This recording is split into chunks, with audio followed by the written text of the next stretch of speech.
miliaran spesies, jutaan organisme, tumbuh-tumbuhan, hewan, unsur-unsur yang ada, dan makhluk hidup lainnya. Ini kisah dan petualangan mengenai fakta tersembunyi pada alam. Sifat, klasifikasi, sejarah, adat istiadat, perkembangan makhluk hidup, dan perilaku sehari-hari mereka. Mereka bersatu dalam sebuah planet yang disebut Bumi. Kami mencoba merangkum dan menjabarkan secara singkat semua misteri, kisah yang tersembunyi, dan rahasia alam yang terungkap dengan keramat alam.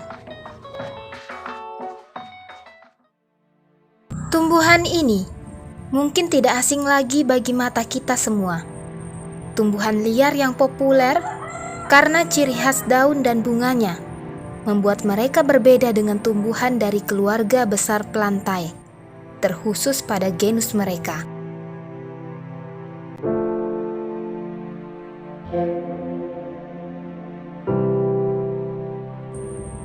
Tanaman pecut kuda atau Stachytarpeta jamaicensis merupakan tanaman liar yang beralih fungsi menjadi tanaman hias tergantung pada kondisi dan tempat mereka tumbuh. Tanaman yang memiliki penampilan unik dari famili Verbanaceae dalam genus Stachytarpeta. Sebutan pecut kuda berasal dari penampakan bunga dan tangkainya yang mirip dengan pecut pada kereta kuda. Kata pecut kuda berasal dari bahasa Jawa yang berarti cambuk yang digunakan oleh kusir kereta kuda untuk memberi perintah kepada kuda. Di mancanegara, pecut kuda juga terkenal, terutama di kalangan para petani atau perkebunan. Di Filipina, pecut kuda disebut sebagai kandi-kandilan, dan di Cina disebut sebagai yulongbian. Dalam catatan sejarah, pecut kuda pertama kali ditemukan tumbuh di daerah selatan Florida, di mana tempat binatang dan tumbuhan unik dapat hidup bebas. Bahkan di beberapa negara, tumbuhan ini merupakan tumbuhan konservasi dengan resiko kepunahan yang rendah. Kita semua tahu, tumbuhan ini sering ditemukan sebagai tanaman hias di pekarangan rumah karena bentuknya yang unik. Di alam bebas, tanaman pecut kuda dapat kita temui di pinggir jalan atau pada kebun yang tidak terawat. Meskipun mereka tumbuhan liar, mereka tidak dapat hidup pada semua area di planet ini. Pecut kuda biasa hidup di area padang rumput luas dan area terbuka yang memungkinkan mereka menerima sinar matahari yang cukup. Itulah kenapa mereka sangat cocok hidup pada semua wilayah tropis di dunia. Bukan hanya itu, bahkan tanaman pecut kuda masuk dalam kategori tanaman yang disarankan oleh Uni Internasional Konservasi Alam untuk ditanam dan dibudidayakan ke beberapa negara. Tentunya, selain Florida sebagai habitat awal mereka. Pecut kuda kemudian didistribusikan ke beberapa negara di dunia seperti Asia Tenggara, Australia, Hawaii, Mikronesia, Kepulauan Cook, dan semua kepulauan Samudra Pasifik. Sedangkan di negara Afrika, pecut kuda tidak perlu dibudidayakan, sebab tumbuh liar, terutama di Afrika bagian timur. Di alam terbuka, kita bisa melihat pecut kuda tumbuh mencapai ketinggian 1 hingga 3 meter, tetapi sering juga hanya berkisar setengah tinggi manusia.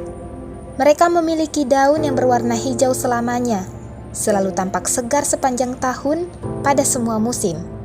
Bentuknya mulai dari bulat hingga lonjong dan memiliki tepian yang bergerigi. Ini merupakan ciri khas daun dari famili mereka yang terdapat sedikit perbedaan. Meskipun pada dasarnya, daun mereka selalu tumbuh tersusun secara berlawanan pada batang utama.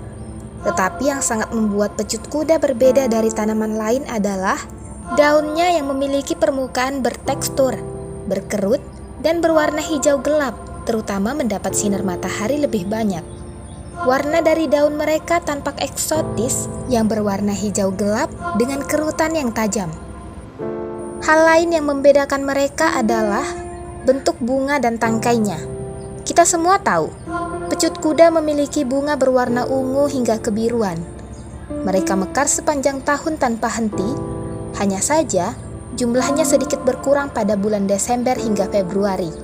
Uniknya, bunga pecut kuda selalu mekar dari pangkal tangkai bunga yang nampak bersisik, kemudian terus berbunga sesuai pada urutannya hingga ujung tangkai. Setiap hari, bunga yang mekar akan selalu layu dan diganti oleh kuncup di atasnya yang akan mekar. Lalu, pertanyaan yang sangat penting adalah, kenapa tanaman pecut kuda begitu populer hingga masuk kepada konservasi internasional? Alasan kenapa mereka masuk dalam konservasi adalah karena pemanfaatan besar-besaran oleh manusia terhadap tumbuhan ini. Mereka digunakan oleh para ahli medis untuk dibuat menjadi obat yang dapat mengatasi amandel dan hepatitis A. Bagian yang digunakan adalah daun, bunga dan akarnya yang mengandung 80% senyawa alkaloid dan glikosa. Bahkan tanpa saran dan resep dokter, tanaman ini sering dimanfaatkan oleh manusia sebagai obat tradisional yang diambil dari ekstrak daunnya. Saya pikir tidak ada salahnya membudidayakan mereka di pekarangan. Selain sebagai tumbuhan herbal, mereka juga berfungsi sebagai tanaman hias karena berbunga sepanjang tahun tanpa henti. Sekian Keramat Alam kali ini. Sampai jumpa pada episode lainnya.